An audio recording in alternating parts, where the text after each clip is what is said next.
hope you guys are doing well. I'm not gonna be using the big lights today, guys. It's so hot in Grahamstown. I got the aircon on, and I feel like lights in my face will just make matters worse. So if it's okay with you, especially for those of you who stream this on the YouTube channel, trust you can see me clearly. I mean, the whole point is just to hear me loud and clear. I appreciate you. Today is Tuesday.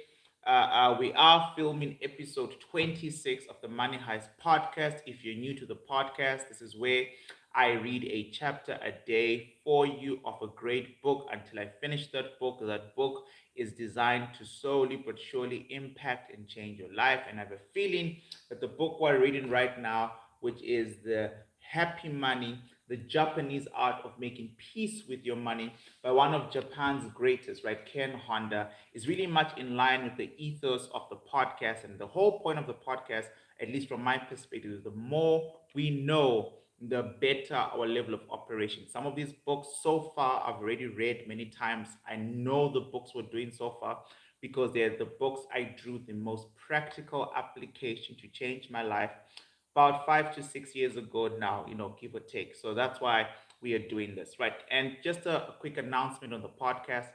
Mondays moving forward, I will be doing a reading live on my Facebook, but absolutely nothing to do with trading, finance, or stuff that we're doing right here in the 365 Money Heist podcast. Okay, so that's why on Mondays there won't be a Money Heist podcast because I can't do two live readings in one day.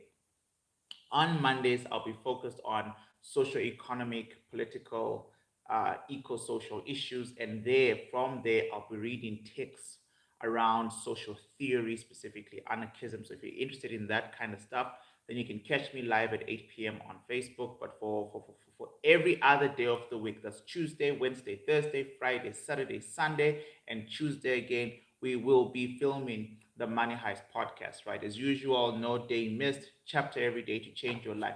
Right, guys, so let's quickly jump into what we need to get into today, which is chapter 2 of this brilliant book, Happy Money. I mean, by now we should know a couple of things. Number one, money is a neutral energy. And I think neutral is a big part of what Ken was trying to stress, because if something is neutral, its positive or negative impact is based on what you put inside it, right? So there are a couple of things that, if I pull out my notes that we learned in chapter 1, and even though I've read this book 3 times, I'm still making notes because there's a lot of important things, right? So money is a vehicle for emotions. That's obvious, right? Happy money, unhappy money, right? People want money so they can express love and appreciation, which was a perfect example of, I guess, happy money. Happy money, and that's what he wants us to focus on, compounds at high rate of interest, right? So the person you give it to, use it, multiplies, and that same energy comes back to you. However, in chapter 1, he also dealt with very key important things that I think affect us in our day-to-day living. Number one, the myth of scarcity. The myth of the supply is limited, from the first book that we did together in the podcast, which was The Science of Getting Rich, that the supply is limited. The supply is not limited. The competitive nature of human beings, which is a very terrible thing, because it hinders your ability to become a creator. And if you can't become a creator, your relationship with money is of constant frustration. If your relationship with money is of constant frustration, anger, all those negative emotions, when it's now time to release money, when money comes to you, there is that relationship too. So you are constantly involved in what he calls unhappy money. The other thing he touched on in chapter 1 was the 3 functions of money, right, in which we covered, in the previous episode. And then basically the 6 reasons why we want money, which was quite a simplistic understanding, but pretty accurate. And finally, and even more importantly, which what I thought was a perfect way to end a chapter, was talking about the Zen approach to happiness and money, right? And that's a beautiful way to kind of like just wrap up the summary. So tonight I'll be looking at chapter 2 of the book, and the title of the chapter is Money IQ and Money EQ. All right, so Money IQ and Emotional EQ, Money EQ. I'll start.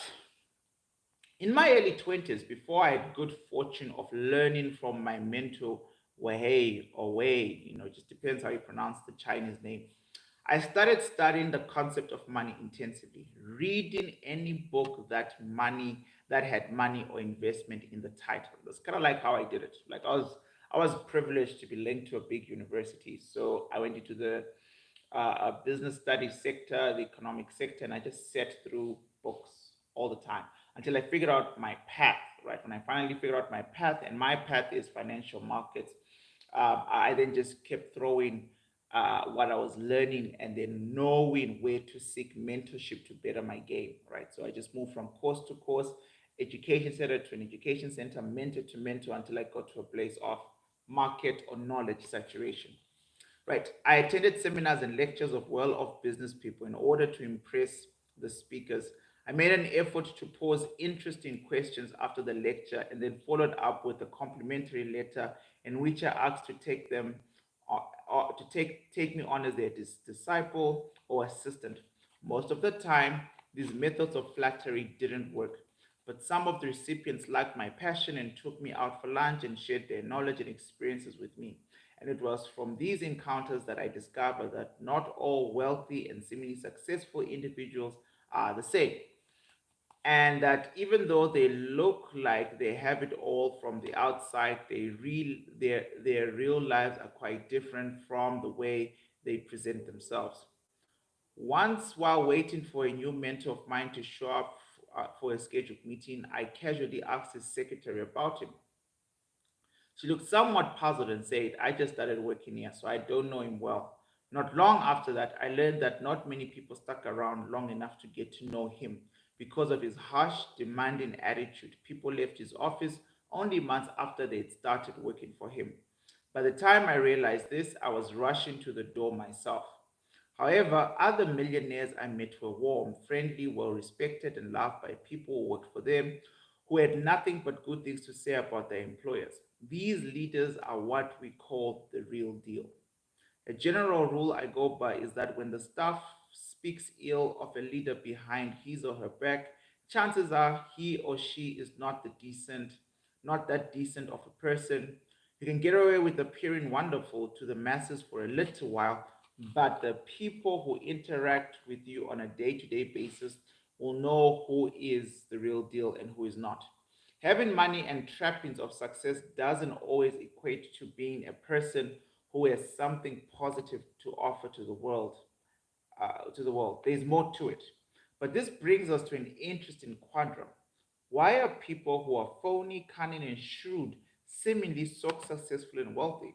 It doesn't add up. I wanted to get to the bottom of this. When I first started my investigation, I thought there was a clear path to becoming successful, a definite order to the steps you could follow. Simply put, the popular notion presented in a lot of financial books is this: you work hard, you make money, you save it and invest it, and then someday you'll be rich.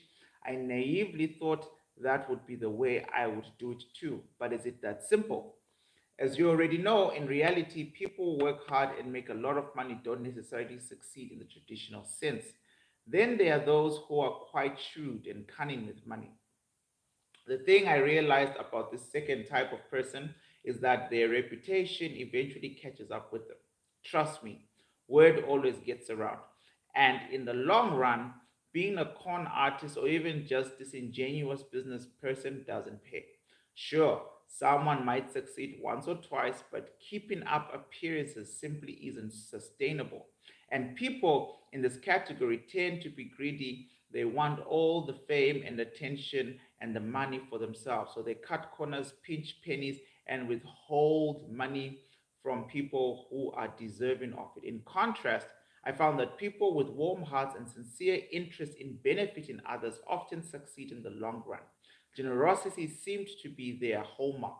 In addition, they are more relaxed attitude toward their money.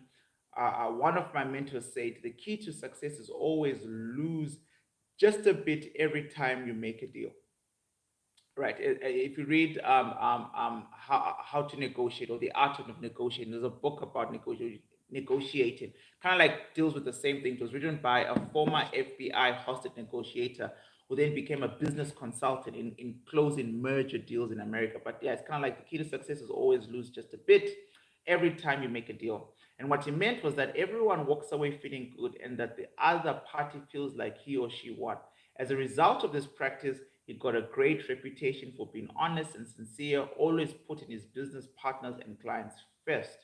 No one ever felt like they were getting taken advantage of by him. Once he established this reputation, he never ran out of clients or business because everybody wanted to work with him. But was his story an aberration? I wondered. I had observed many cunning people, kind people, and everyone in between, great businessmen who never seemed to catch a break, successful business owners who seemed to make obscene amounts of money but lost it all, and successful people who didn't seem to have a clue as to what they were doing. I also witnessed people who never went to college and had never received basic knowledge on investing but found amazing success because they were great at what they did and clients liked them. Financial wisdom consists of two parts: money IQ, money EQ. Money IQ, intelligence quotient, is focused on financial intelligence, which you obtain when learning about investing, tax law, general monetary law. Money EQ, emotion I'm struggling with this word today, right? So it's emotional intelligence, basically. Is emotional intelligence required to deal with your reactions toward money? I'm going to have to also highlight all of this in my new copy of this book. Those of you who don't know, I have to buy a new copy every time I do a podcast because my previous copy is, a bit torn out, man. I've highlighted and written all these notes, but this is very important. This is kind of like the stuff I'm working on with my 7-year-old right now. Money EQ, money IQ, which is, it's interesting. When I teach him stuff, I realize how many things I can't take for granted. And then I start to wonder and I get so scared because he's 7. And then I realize in the trading academy, I run a trading academy, those of you who don't know, I have to use the same approach all the time. I have to assume that the other person, a registered 365 student, a broader community of people who are traders, but are not even in the academy, that they might not know what I assume is the simplest thing, right? Oh my goodness. On YouTube, I just realized that my earphones were plugged in. I hope you guys could hear me. Hope you can hear me better now. But yeah, so emotional EQ and emotional IQ are the two pillars, right? Well, when it comes to financial wisdom. Now, even though you have an MBA education, if your money EQ, emotional intelligence, is low, you could very well end up losing money. That is why there's a long list of extremely intelligent individuals in this world with lots of letters after their names who have made bad choices and gone bankrupt in order to achieve happy money life. You need to have both a healthy money IQ and a healthy money EQ. Once you know about the intelligent and the emotional aspects of making money, you will have a great relationship with it. Whoa, I finally got it. I felt the mystery of why some people have money and some people lose it was solved. But knowing this information and being able to do something about it are two different things. Since first learning this lesson from my own mentor, I've seen a thing or two in my day and even experienced times when when I made and lost money, and I finally say I have arrived at a place where I have happy money and live comfortably. Some call me a happy little millionaire. Somehow, do you get your? This is terribly written now, so it's not me. Sorry, guys. So how do you get your money IQ and your money EQ? It was me up high enough so that you can live the life of a happy little millionaire like me. I think the first thing you need to do is to understand the basics. I love basics. Right. Money IQ, which is money intelligence, right? From the perspective of a happy little millionaire. Money IQ tends to be misunderstood as money management, okay? But that is not its function, or its key function rather. Sure, it is necessary to understand the deeper meaning behind intellectual aspect of money. That means looking at how you make, spend, and protect and increase it. Making money the way a happy little millionaire would means which means doing the thing you love to do and sharing the gift or talent with others. When you put the most importance of being your sincere, true self and share your joy with those around you, you inevitably succeed. In order to make money, many people believe that they need to betray their own values or control others.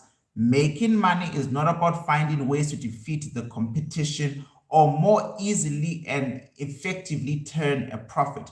Making money means being true to yourself and then being able to share your abilities with the world. As a result, you spread joy everywhere you go, and the money you receive is simply an expression of the client's and the patron's gratitude. I mean, I find it fascinating that you can read a book in the 1920s written by some guy in America, and you can read a book in the early 2000s by a guy in Japan. And both of these guys are talking about money, and both of them seem to say, don't compete, give in service to people more than you receive in cash value. It's amazing, which again reiterates why we started with the science of getting rich. Because if the science of getting rich is true, then every single book we're going to deal with in the podcast for the rest of our lives must be aligned to that. There's actually one very specific key way of getting wealthy and keeping your wealth. And these two books that we've done right now, The Richest Man of Babylon and Happy Money, After the Science of Getting Rich, keep reiterating the same principles, right? So I hope at some point that repetition cycle, you start to see the benefits of it in your own life. So making money is done. Spending money. When you spend money like a little happy little millionaire with a high money IQ, you don't do it with an eye to being thrifty. Instead, your spending is always conscious. You are mindful of your true self and what makes you happy. And therefore, you're able to put your money toward the things that best express your desires. You don't want to waste your money on things that don't benefit your well-being. And because you have made these conscious choices, the result is that you never feel like your money is wasted.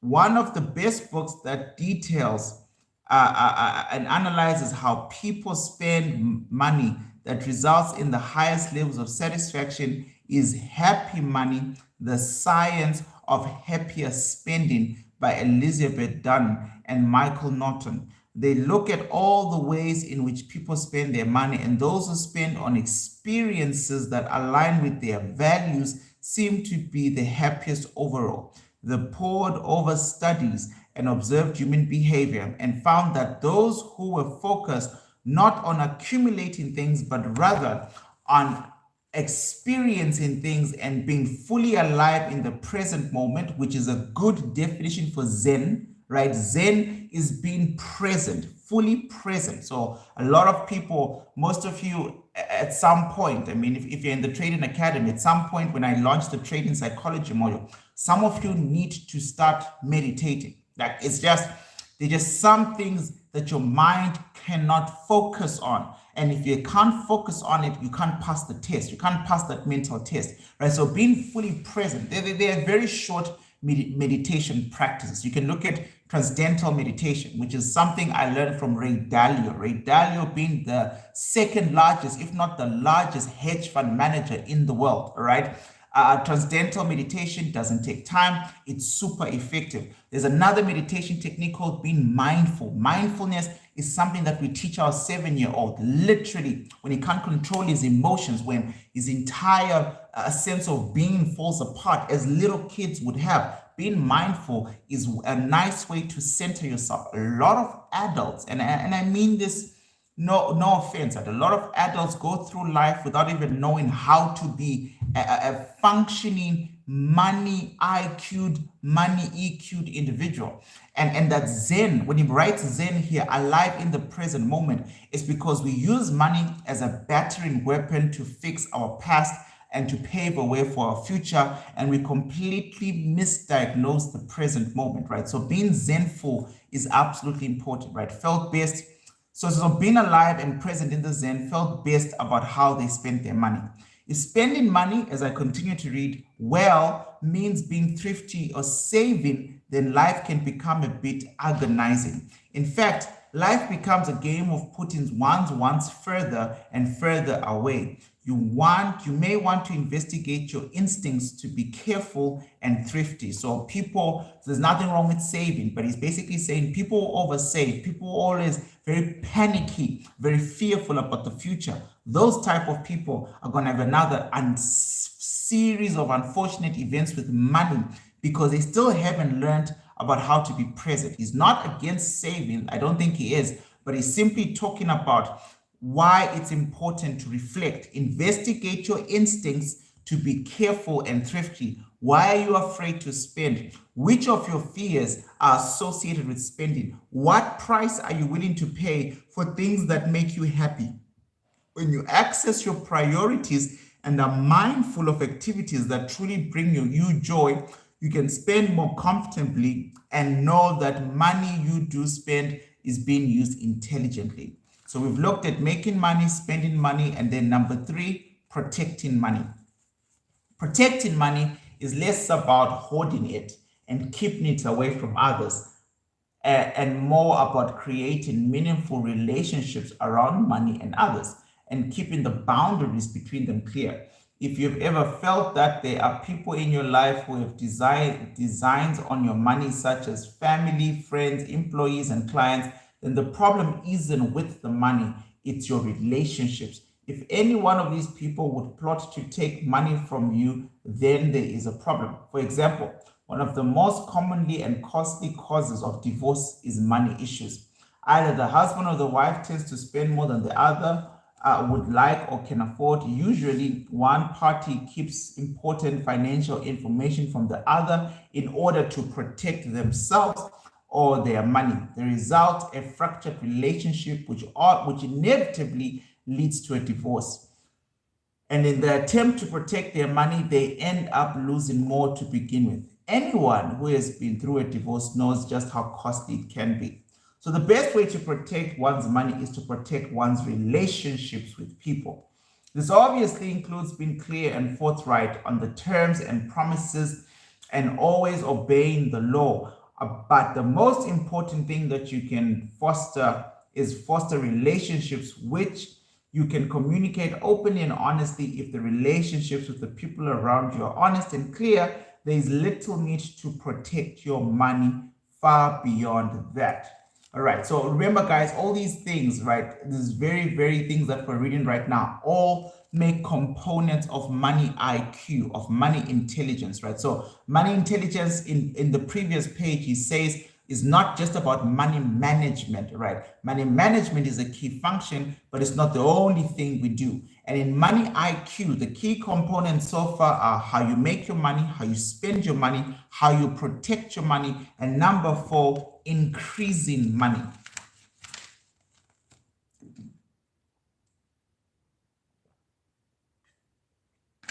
Whoa, excuse me. Right. Now, when we talk about increasing money, most people automatically imagine investments and other techniques. However, for a happy little millionaire, increasing money is more than just surface level knowledge of the economy. Rather, it means finding a purpose that you believe in from the heart and then aiding that purpose with money. With a mind on the long term, you support your purpose in every way to make it successful. The important deciding factor in becoming a happy little millionaire is to align your money with your values and convictions. Your investment practices should include your own activities and businesses. And the fruits of your labors and the profits are yours to keep and enjoy. When you do this, you realize that markets will fluctuate, so you don't worry about investing during downturns or crises. You don't even consider whether or not you will profit because your priority is to support people who share your values and vision. The long-term gain is always the same. You become more successful because you are steadily investing and eventually markets turn around. In the meantime, all the good, happy money you invested and the causes and purpose you care so deeply have flourished. I mean, there's no ways I can ignore this, guys. I mean, this is simple. Stock market had an aggregate drop of about 24%. And the last week, crypto markets had a general decline of about 50 to 60%. most people listening to the podcast, according to Spotify, the majority of listeners of the 365 Money Heist podcast are between the ages of 24 to 35. Now, let's say most people listening to the podcast are not anti-vax. So that means you're okay with being vaccinated for COVID. Cool. Then your chances of being killed by the different strains are reduced. I don't want to get into debates about COVID. I'm saying if definitely you're vaccinated and you believe in the science, then you're fine. Most people between the ages of 20 to 35, who are the general majority of people listening to this podcast, when they're crossing the roads, always look left and right. So let's say you cross your roads, look left to right, and you're vaccinated and you eat an avocado, a cabbage, something green.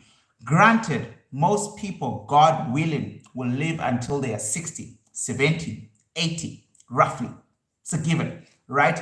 Now, this is a massive generalization. I mean, I stay in one of the most violent countries in the world, which is South Africa. So I can also say for every single woman listening to the podcast, there's 1 in 3 that they'll be a victim of gender-based violence, rape, or murder, right? So those are like just terrible society.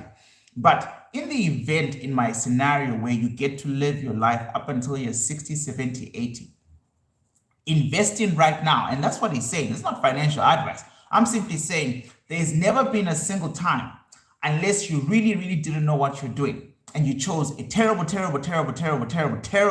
investment vehicle where you put money in, you just waited 5 to 10 years to get money back, all right? Unless you invested in something like the Zimbabwean economy in 2006, 7, 8, 9, then of course, there are those classics. But most of us, generally speaking, due to technology and our smartphones, are constantly bombarded with information. And 80% of that information is good information. The problem with good information is how to go about practically applying it. And that's where the 10% win. People know that there's metaverse. People know that there's crypto. People know that there's the stock market.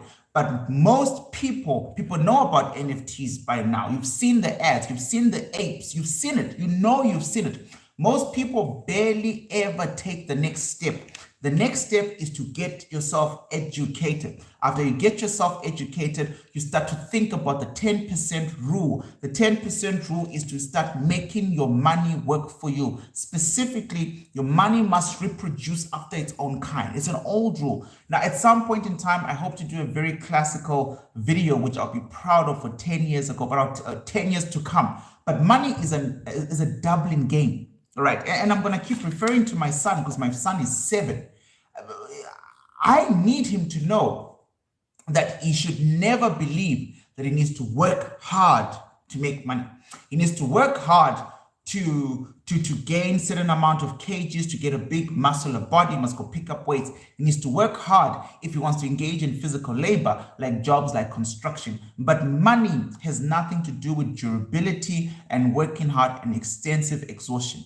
I want him to see money as a game, because anything in life that is a game allows you to do better. If I put a joystick, if you've never played video games before, I promise you I'm going to keep this short, but it is the podcast, so we got to talk about it. If you've never played video games before, I'll put a controller in your hand. The first 2 weeks of playing that video game, you are naturally going to be bad at the video game, because you've never played the video game before. But if you stay at it, keep playing the video game, you naturally start to improve. My partner doesn't like gaming with me and my boy, but every time we give her the controller, she actually gets better and better, to a point where we now can have her in our team, right? And that's it. Now, if you think about money like that as a game, and it's a specific game, money is a doubling game. And what that means is, look at my bookmarks. All my bookmarks always represent money. So this is about 50,000. For those of you watching on YouTube, $50,000. It's worth it. It's a worthless piece of paper. Like all money. This is like a barrier check. It's an expired old currency. Worth nothing. But if I was to give you, let's say this was $10 and I say money is a doubling game. Your mind, your income, you need to play this game to win. Your job is to figure out how you can double it. Simple. If I give you $10, you are asking yourself, how can I get $10 to 20? And then the next big question is, how long will it take? right? If $10 and all I'm taking from the $10 is $1, and that's the 10% rule. How can I get $1 to represent the double of the original investment? If $1 is the original investment, then you just want to double that to $2. If you can get $2, you can get $4. But what people don't understand is in the doubling game of money, if you look at the crypto charts, look at Bitcoin, Ethereum, right now you should be looking at Decentraland, basic metaverse coin, Solana, XRP just got big news today. If you look at all those little graphs and how they start, it always starts as a small, minute doubling game. $1 becomes $2, $2 becomes $4, $4 doesn't become $6, $4. When you double $4, you get 16. When you double 16, you get a crazy number, and the math goes on. It is absolutely insane how quickly, if you play the game of money in a short-term period of time, you start to experience what is simply called compound interest. You are 10 doubles. You are 10 doubles away from $1 million with $1,000. And a lot of people don't get that. Last year during ESCOM, I used to do short videos. If you invested $1,000 in Shiba, you invested $1,000 and you did nothing. You invest and you hold for 1 year and you did nothing. You'd be shocked. If you invested $1,000 in Solana, you would have 1.1 something million today. A 1 year hold. A double of $1,000 is just 2,000. But double of 2,000 is 4, and double of 4 is 16, and it goes on and on and on and on and on. I'll stop there, but it's just simple food for thought. Some things don't need aggressive work. They need a lot of aggressive patience, right? You gotta be patient in this game, right? But I took the spotlight away from Ken. I do apologize. We'll get back to reading. Right, so wherever we were, he was talking about the long-term gain is always the same. The long-term gain, money and wealth belongs to the long-term gainers. The aggressively patient people is always the same. All right. You become successful because you are steadily investing. The steadily investing means consistently, always investing. 10% in all the time, and eventually markets turn around. So just because we're in a dip right now does not mean we're going to stay there forever. In the meantime, all the good, happy money you invested and the causes and the purpose you care so deeply about have flourished. Right. So I think we're done with money IQ. Money EQ from the perspective of a happy millionaire. If I could just quickly drink something. Right. Money EQ is all about how we react to money emotionally. So it is necessary to understand the deeper meaning behind the emotional aspects of money. That means looking at how you receive, enjoy, feel confident about, and share your money. The act of receiving is the most important thing when it comes to enriching your life. If you aren't willing to receive happiness and abundance, then no matter how much money you have, no matter what high status you attain, you will never feel happy and abundant. I suffered from my inability to receive money. And for me, it was just pride, straight up pride. In fact, if I look back, some of my toughest financial years, I didn't have to go through them. I just had a lot of pride. My parents were still alive. My parents were still working. My parents and I never had a big fight. It wasn't like a situation where they were not willing to help me. I just wanted to, own my path. I was too proud, too proudful. And he says, it's an art. Receiving money is the most important thing when it comes to enriching your life, right? If you aren't willing to receive happiness and abundance, then no matter how much money you have and no matter how status you attain, you'll never feel happy and abundant. Receiving means allowing yourself the freedom to receive and knowing that you have inherent value that is worth receiving good things. All right. And this is so important for traders because if you don't fix the emotional damage you have with money, your perception, it will affect your trades. And I mean, I've got an entire course now, finally, an entire module around trading psychology. So I won't waste time in the podcast about this. But please note, your how you feel when it's now time to receive money that's actually due to you, or a blessing, or a divine connection, or the next step in your life requires a mastermind partnership, all those things that will require you to openly receive. Generally speaking, it is directly linked to your inherent value of yourself as a person and what you yourself as a person believe you are worthy of receiving. A lot of people think $1,000 or 15,000 is a lot of money because that's the cap.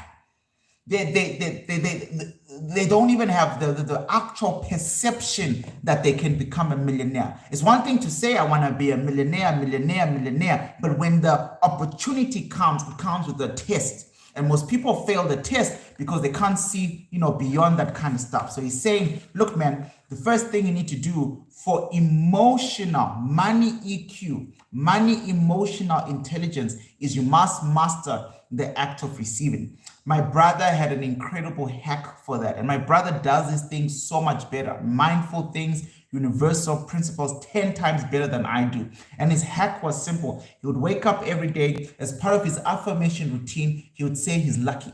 He's lucky, and everything works via serendipity. Serendipity is this idea that you don't need to work for anything, that things just come to you, that the universe puts it together. I stayed in the same town with my little brother for years. He quit everything. He cut off all financial streams and put his livelihood at risk to test the universal principles of serendipity. He wouldn't take money from me. He wouldn't take money from my parents. But for some reason, he was always eating. There was always an opportunity because he started to work out the art of receiving. He wasn't asking people for stuff.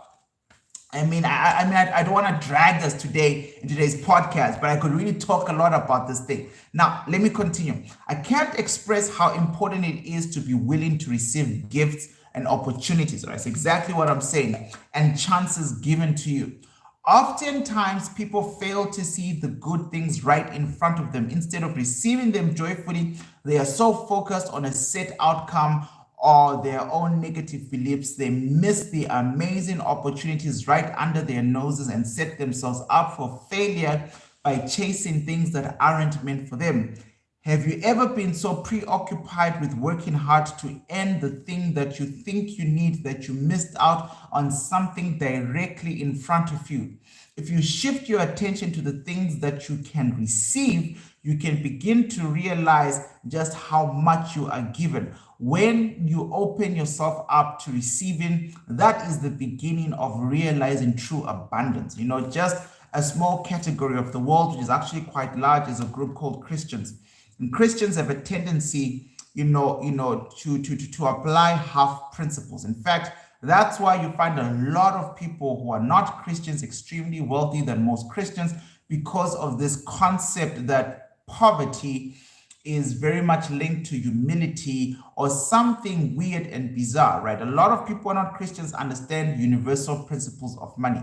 But I'm bringing this up because there's an interesting scripture that says, give and it shall be given back to you, pressed down, shaken together, and running over. And most Christians stop there. They don't mind giving. They don't mind pouring out because they find it as an act of sainthood. They find it as an act of service. But the scripture continues. It says, so shall man give unto your bosom. The whole point is, if you're going to plant a seed in the ground, you have to stick around for it to come back and bear fruits in your life, right? You have to stick around for that particular thing. So when you open yourself up to receiving, that is the beginning of realizing true abundance, right? Number 2, under emotional intelligence for money, is enjoying your money. When you appreciate, dropped in late. Now, shake my hand, brother. Shake my hand. Now, we're doing the podcast, or not a war room. When you appreciate something that you're enjoying, you become truly connected to the present moment. You are in the Zen moment. To be fully present and engaged is the definition of happiness. And a lot of you are probably wondering, how do I get into the Zen moment if I don't know about meditation and I need to study about meditation? Between now and then, Leroy, how do I get into the Zen moment? Gratitude. act of gratitude, staying harmonious, content with where you are, with what you have. That is a beautiful place to be locked into the Zen moment. There is no past. Your trauma doesn't matter. No, I take that back. Man, I want to be very free in the podcast, but I think we're still growing. So some of you will get to know me. I mean, I speak as frankly as possible, and I generally don't censor myself because I want to be as authentic as possible. Your past doesn't matter in as far as it is connected to where you are going, is what I meant back there. It's just that I'm in a rush to keep reading. Your past does not matter in as far as it is connected to where you are going. But at the same time, where you are going doesn't matter in as far as what you need to do right now to get there. So Ken would say there is no past, there is no future, only the present, which is a gift. If your money now has the inability to make you happy now, it can't make you happy later. He's already told you different ways in the previous pages that it's got a lot to do with your inherent value. You make your money happy or unhappy money, right? Not the other way around. Money can't make you happy. Now, there's no past, there's no future, only the present, which is a gift. And when you're enjoying this gift, this present, you are experiencing this thing I've been referring to as abundance. However, most people don't feel this way. Most life is a competition. Even when they earn something, there isn't time to waste just enjoying it.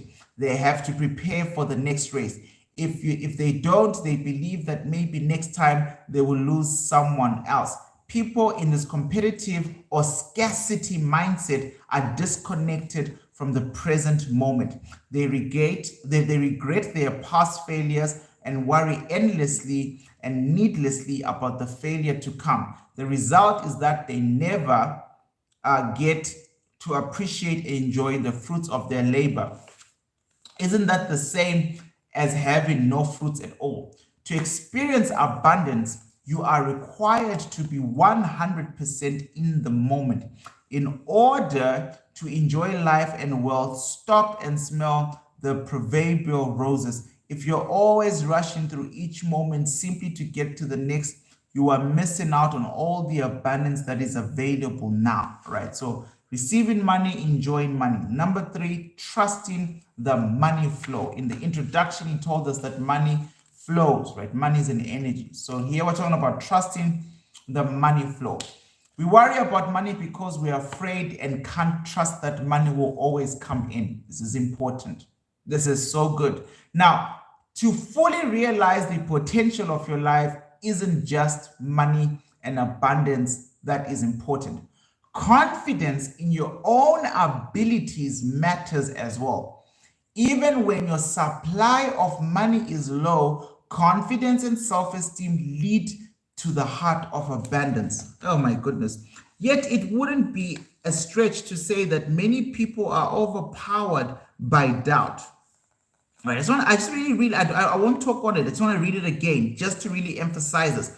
We worry about money because we are afraid we can't trust that money will always come in. The date today is the 8th of February as I do this podcast. On the 8th of February, there's already a lot of people stressed about how they're going to make rent for the 1st of March. You are worried about money because you're afraid and you can't trust that money will always come in. I'm telling you, to fully realize the potential of your life, it isn't just money and abundance that's important. Confidence in your own abilities matters. Traders get very anxious when they don't see the same numbers they are used to consistently because of a bottom line. Your true potential of your life isn't just money and abundance that is important. Confidence in your own abilities matters as well. When even your supply of money is low, confidence and self-esteem lead to the heart of abundance. Yet it wouldn't be a stretch to say that many people are overpowered by doubt. And the road of self-doubt leads to only one place: fear. Fear of trying new things, fear of doing anything, fear of sharing your skills and talents, fear of ridicule. If you want to become a happy little millionaire, you have to master confidence in yourself and in your abilities, right? I always used to tell people I was going to be a six-figure trader in the height of blowing accounts. That's when I used to say that thing out loud. It wasn't so much so that I was delusional. It was because I didn't want what my current reality of blowing accounts, to map out a future for me. Recently, about 48 hours ago, we learned that a great man passed away. Rest in peace, Bob Proctor. But I came across Bob Proctor by luck almost 9 years ago. And it was because I was studying Bob Proctor back then. And we're going to do most of his books in the podcast. As months go by this year, we are going to do a Bob Proctor a season, book after book after book, just a brilliant human being. And one of the things that Bob Proctor emphasizes on is a paradigm shift, which he learned from Napoleon Hill, which speaks on auto-suggestions or reprogramming the conscious mind. And you can only do that by making sure that you're absolutely confident, which is through reaffirmations. Like, you can reaffirm yourself up until you get there. But 100%, when Ken says, look, man, people who are confident aren't that they are that way because they are rich. They are rich because they are confident. And honestly, I believe confidence is a pre-setter to the road to riches, right? And there are practical ways. If you're a trader, you have to back test. You won't be able to pull the trigger and take the trade if you're not confident in your strategy. You're not confident in your strategy because you can't trust that money will always come into your account. Maybe because of a history where you've lost so much money in the markets before. Because of that, you're not yet zenful. You're not yet present. You still have a past with the markets. Because of that, you're mapping out a future. Being zenful is negating those two things and fully being present. You can only be present if you're confident. You can only be confident if you're fully reaffirmed, right? So people who are confident aren't that way because they are rich. They are rich because they are confident. You need to trust before you get money. All success is an outgrowth of confidence. And when we are able to trust the flow of money, both in and out of our lives, being confident starts to become natural. A big cause of money stress is that people don't always trust the flow of money. They are worried that the money they make will not be enough to support their future. They're worried that their ideas and projects won't be worth all the time and the energy spent. But if we're going to be decisive and act with confidence, we have to accept that money is a fluctuating thing. It's got ups and downs, ups and downs. Sharing is principle number 3 or 4, I believe. Receiving money, enjoying money, trusting the flow of money. Sharing then is number 5. Sharing. When you're living like a happy little millionaire, right?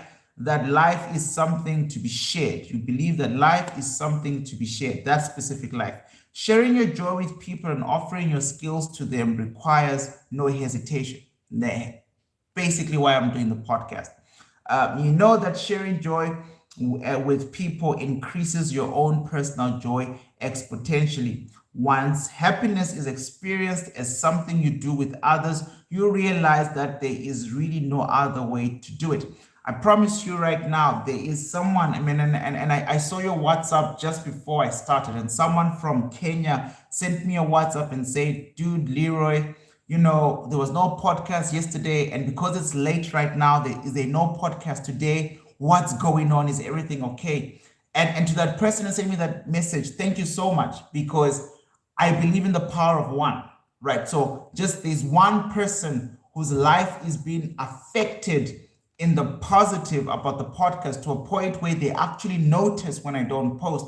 I truly appreciate you. And it's not just you, but I'm just saying that just happened right now. As I was preparing to go live, I got a message asking me, is everything okay? There wasn't a podcast yesterday, which I've explained why. Mondays, I'll be doing socioeconomic overviews on Facebook Live, but every other day we'll be doing our Money Heist podcast. So I do appreciate the message I got there from a fellow student of ours in the academy from Kenya.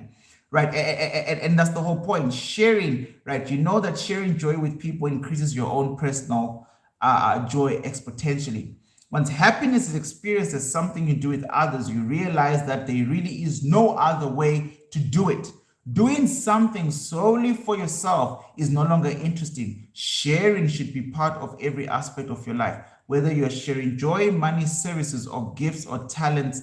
Matters little. It just matters that you do it, that you share, and that means sharing with everyone you meet, with your family, your friends, your co-workers, your clients, your customers, and your society. The more you share and the more generous you are with your time, talents, and gifts, the more abundance will flow to you. Why? The principle of sharing is connected to the natural law. The natural world is one of sharing. Everything is tied together mutually. When one part suffers, the whole is thrown off balance. If many people were to become more open to sharing and partaking in the joy of life together, many of the world's problems would soon disappear. As Leanne Twist puts it eloquently, in The Soul of Money, Transforming Your Relationship with Money and Life, which is a brilliant book. The quote is, money is like water. It can be a conduit for commitment, a currency of love. Money is moving in the direction of our highest commitments and nourishes our world and ourselves. What you appreciate appreciates.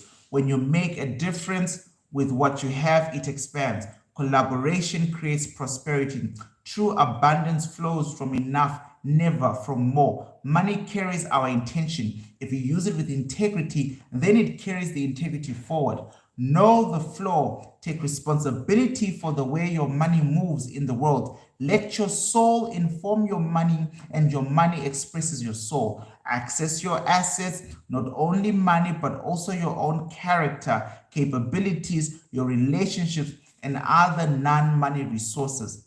Money, emotional intelligence types. Right. Your relationships with money express itself in a pattern to a certain extent. If you have never been taught about money, you will never fall into one of a few common personality types. Knowing your own money pattern is a means by which to understand the motivation behind the actions you take. The first step to creating a healthier relationship with money is to take an honest look at the map and acknowledge where you're standing right now. When you understand the situation you're presently in, the next step is to turn around and research how you got there and where you are from. You may realize quite a lot about yourself in this process. Explore family secrets, stories from your mother, your father's youth, even surprising facts about your grandparents and when they were growing up. All right. So it's basically talking about socialization. Researching your roots in this way allows you to understand yourself more deeply. Once you have identified your roots, you can reprogram yourself with new values that reflect who you truly are and who you would like to be. From a money EQ perspective, people who engage with money can be broadly separated into three types. The type who actively engage with money and tries to control it, the type who tries to have nothing to do with money, and the type who actively tries to stay as far away from money as possible. I used to be number one. I wanted to control money. Very, very big on that back then. Right, far away as possible. Now, I call the type who actively tries to stay far away from money as possible. I call the type who tries to have nothing to do with money the indifferent type. And the type who actively tries to stay as far away as possible, the monk type. There are always three variations of the type who actively engages with money, depending on how they try to control it: the hoarder, the spender, and the money-making addict. These three types, in addition to the first two types I named in the paragraph above, make up the 5 most basic money personalities among the 3 personality types who actively engage with money. There are a few more common ones that show up as a combination of 2 or more of the basic types. For example, hoarder plus spender equals the repressed spender type. So if you've got a little bit of hoarding your money and a little bit of spending, your money personality is actually a repressed, so it's like a suffocated spender, right? Type. This is usually someone who saves up a certain amount and then spends and blows it all at once, right? Spender plus money making addict is equal to the gambler type. Someone with this personality earns a lot, it doesn't hesitate to spend a lot. A hoarder plus a spender plus a money making addict equals the warrior type, someone who gets worried a lot. Someone who is the combination of all three active money types is most likely to spend every waking hour of the day worrying. When it comes down to it, though there are several distinct money personality types that are the result of varying combinations of all the above, let us find out which personality sounds vaguely familiar to you. The money EQ personality type absolutely loves saving money. Their favorite hobby is saving money, right? The money EQ personality type, and we're talking about the compulsive saver. I didn't read the title. The subtitle is the compulsive saver or the stockpiler. This emotional EQ personality type absolutely loves saving money. Their favorite hobby is saving money. Their special talent also happens to be, surprise, surprise, saving money. If they saw a quarter on the street, they would pick it up and put it in directly into their piggy bank at home. They believe saving money is the best way to guarantee a sense of security in life. It is certain to their way of life that their actual lifestyle is often quite frugal. Frugal means they spend very little, like they're very big on managing their expenses. They're usually experts of bargain shopping. They would be able to give you excellent advice on which phone company is the cheapest, which point cards are worth it, and when to buy plane tickets at the lowest possible price. This type of person feels most alive when they check their savings account and see that there is going up, it's going up and steadily at a steady rate. The compulsive saver type views enjoying the luxuries of life as a mortal enemy. In fact, it is usually a general rule that none of their hobbies or routine activities cost much money, if any at all. They have often forgotten the dreams of their childhood about how they wanted their life to turn out someday. No longer their childhood about how they wanted their life to turn out someday, no longer concerned with what inspired them to start saving in the first place. The backstory to the most compulsive savers comes from bad memories and fears about money from their childhood. They often grew up in a house without much money, suffering many painful or lonely experiences as a result. The family business may have gone bankrupt, or their parents could have been unable to earn enough money. It is very common that efforts of a bankruptcy in the grandparents' generation to carry down all the way to the current generation, passing along a fear that money will run out. I'll read that again.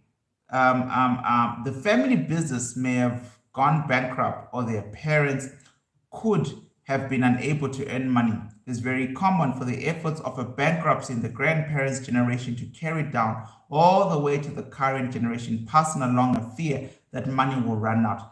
If this personality type suffered due to their parents' poor relationship with money, they will often carry a strong determination not to turn out the same way. However, they are often unaware of or unable to recognize at what point fears about money took over and began controlling their lives. Compulsive savers are convinced that their reasoning is sound and that they're doing everything in just the right way. If you think you might be a compulsive saver, it might be a good opportunity to finally confront your anxieties or fears about money and look deeper into when you develop them in the first place. No matter how much you save, it will never erase unease you feel about money that motivates you to tightly hold on to as much as possible in the first place.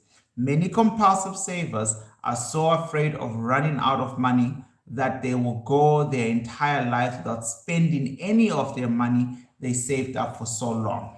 Subheading number two, the compulsive spender, spendthrift. The compulsive spender type simply loves spending money. If this money, emotional intelligence personality type saw money on the sidewalk, depositing it into a piggy bank like a compulsive saver would never occur to them as an option. Okay, compulsive spenders would take it straight to the nearest vending machine and enjoy a free drink. They would also never understand compulsive savers' guilt over spending money or something or spending money on something, instead feeling uncomfortable setting money aside. As friends, compulsive savers would be pretty boring to have around, but compulsive spenders will make sure at the time of your life. They will fully embrace YOLO, the motto, you only live once. Many compulsive spenders have a friendly, outgoing personality and fun to be around. They love giving gifts or threatening people to something special for no particular reason. They will tell you that the reason for economic downturn is that people have stopped spending money and feel a strange sense of pride that they are single-handedly keeping the economy afloat. In extreme cases, compulsive spenders can be at risk of going bankrupt if they consistently spend more than they can earn. There is a reason that compulsive spenders behave the way they do. This personality type spends money in order to feel more in control. It's natural for people to feel a level of personal control over their surroundings when they purchase something at the register. The staff responds politely with a bow, at least in Japan, and listens attentively to everything they have to say. It can give compulsive spenders a sense of self-respect or recognition of their worth as human beings. A much more clear example is, have you seen how people who think it's an accomplishment to shop at Woolworths feel, right? This is actually the power of branding. People wear original Nikes. You wouldn't believe this, but about a year ago, I stay in a small town, and I have no problem telling you this because I literally find it weird that people find it weird. But someone bumped into me at a store called Pip. Now, if you're not from South Africa, you wouldn't know this, but Pip is an incredibly convenient store. Not like convenient store like a grocery store, but convenient in the sense that it's got your basic everyday things. And this person had been following my videos, right? And I'm in a small town, so already my options are very little. But we have a Woolworths in our small town. But if you ask my partner and you ask my family, I probably was lost in the Woolworths shop 4 years ago. And I was in there not by my free will. My partner dragged me in there. Right? She goes in there by herself. But I have no problem shopping at Pep. My partner has no problem shopping at Pep, shopping at Chinese stores or whatever. And it's because we long ago separated attachment to things the way they are, because those things, for some people, I didn't want to end up like those lifestyle people who I noticed that material things actually control them. I really, to protect the image of 365, to protect my vision at that particular time, but to protect me from me, I never wanted to have a single identity linked to materialistic things.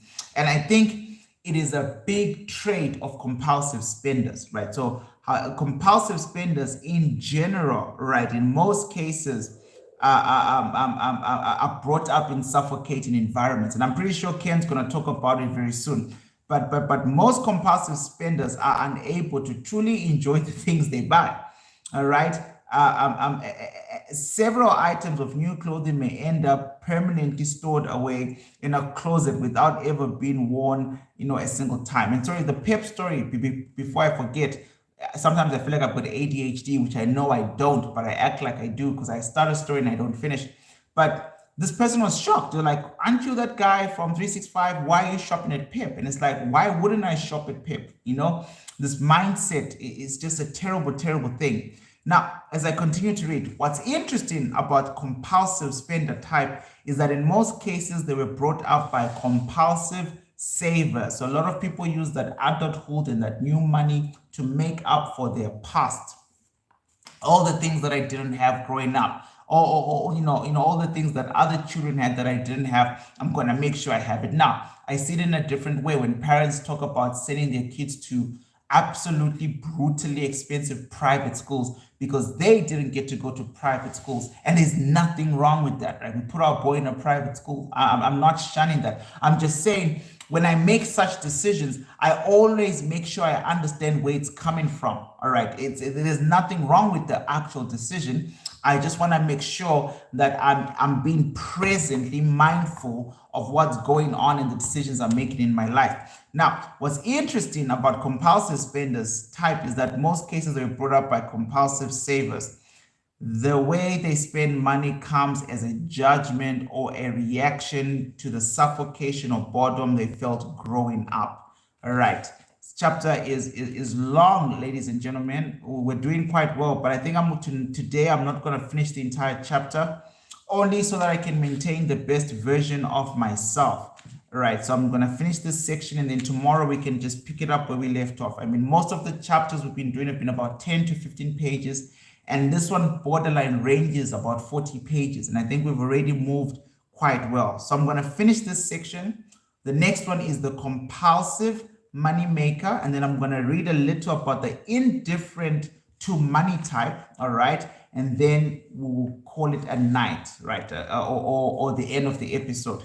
The compulsive money maker personality type believes life works best when they're earning as much as possible. If this money emotional intelligence type found some money on the sidewalk, they did reassure everyone within range that it is proof that the lady luck exists and that she's always on their side. They are the type of person spends the majority of their energy on the improving their ability to make more money. They don't feel guilty about choosing to focus on work, efficiency, time management skills, or business success over spending time with friends or family. This partly because they truly believe that everything they're doing is for the sake of their families. I currently and historically, just so we're honest, was and for the most part, I am a compulsive money maker. And for me, it's just I work a lot. I do hours and hours of working, and I constantly always find myself negotiating myself out of other things outside of work. So sometimes my partner will help me catch myself where I start to overly negotiate outside of family time so I can work. And it's a big problem of mine that I'm working on. I literally have a plan to address how to start to slow down. All right. Doesn't help that I started the entire podcast, but there's a bigger plan to actually slow down. Now, the compulsive moneymaker personality type believes life works best when they're earning as much money as possible. All right, this type of person spends the majority of their energy on improving their ability to make more money. They don't feel guilty about choosing to focus on work efficiency, time management skills, or business success over spending time with friends or family. This is partly because they truly believe that everything they're doing is for the sake of their families, and that is really what I still strongly truly believe right now. Compulsive money makers live off approval and recognition from others, their financial success. Unfortunately, they never stop craving more of the attention, no matter how much money they make. And weirdly enough, for me, the attention that I'm honestly craving for is that of human beings that don't exist. So I really have no other human being in the world that I care to impress except for my non-existing grandchildren, because my socialization and the way I was raised is my father kept telling me a righteous man leaves an inheritance for his children's children. So I want my grandkids to go, damn, Grandpa Leroy, I hope they don't call me Grandpa Leroy, but Grandpa Leroy worked his butt off to a point where I'm now 18 as the grandchild, and I'm living off his gains, which means he took care of mom and dad, being my kids, right? Their mom and dads, right? So those are kind of like the only approval voices that I'm quite fixated about. But I need to work on a balance. I do take all of this stuff quite seriously, and I've gotten worse over the years, right? So now the next group is indifferent to money type. This type hardly realizes that money exists. They come across a dollar in the street and they are likely to pass it without even noticing what it is. The indifferent to money person typically is found among professors, teachers, public servants, doctors, researchers, artists, and homemakers. They get on with life as though money is not an important factor. Daily life might look like waking up and taking their lunchbox with them to train, to work, then spending the day focused on their tasks before returning home. Day can pass without them spending or giving much thought to money. The unconcerned, indifferent type will often leave managing finances up to a partner or a spouse, to the point that being unsure of much they really even have or where important financial documents are. How much they will really even have or where important financial documents are. They are simply unconcerned. Of course, this type does not have to use money to live, but their hearts are not tied up to the concerns over money. Being quite well off is a common characteristic of this type. For starters, they don't use money, right? So it actually is saved. It is naturally saved. They just don't care for it. From when they were children, they were financially comfortable and did not give much thought to money one way or the other. It might also be said that this type is characteristically happy. However, if the person who manages their system of finance is no longer there, tragedy can assure. I once assisted an artist with legal affairs regarding his finances after his wife had always taken care of those sort of things suddenly passed. The man hardly knew where his wallet was and now found himself the only one responsible for his household accounting. This unconcerned type is happy so long as they can afford to be concerned or to be unconcerned. But the reality of money responsibilities can and often does catch up with them. And I really would far much more for now rather be a compulsive money maker than a human being that is indifferent to money. Ladies and gentlemen, there are only like 5 major chapters in this book, but I do realize they are quite long for one sitting sometimes, especially if I'm doing this podcast at night. And what I'd like to do is to maintain that 1 hour maximum cap of our podcast, so that I'm not, I deliver, the best version of myself during these readings. So first thing tomorrow morning, I will be up and early to then continue this chapter for us and bring it to its absolute conclusion. I do thank you for your time. Thank you. I hope you're learning a lot of stuff as we go about. Shake my hand and I'll see you in the next episode 365. Peace. Goodbye.